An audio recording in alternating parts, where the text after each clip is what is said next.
అరుణాచల పాదములు అని పిలుస్తారు ఆ కొండ కింద ఉన్నటువంటి భాగాన్ని. ఆ కొండకి ప్రదక్షిణం చేస్తారు.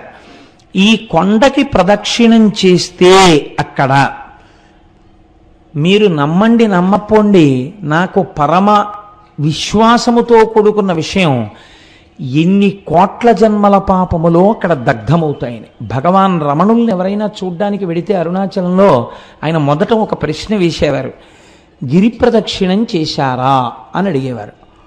వాళ్ళు మళ్ళీ ఓ గంట పోయాక కనపడేవారు, భగవాన్ మీరు చెప్పినట్టుగా గిరి ప్రదక్షిణానికి వెళ్ళొచ్చాం అనేవారు. ఎలా వెళ్ళారు అంటే ఆటోలో వెళ్ళామండి అనేవారు. ఏదో వయస్సు అయిపోతే వాళ్ళని నేను తప్పు పట్టట్లేదు. అయితే ప్రదక్షిణ పుణ్యం ఆటోదా మీదా అని అడుగుతుండేవారు ఆయన.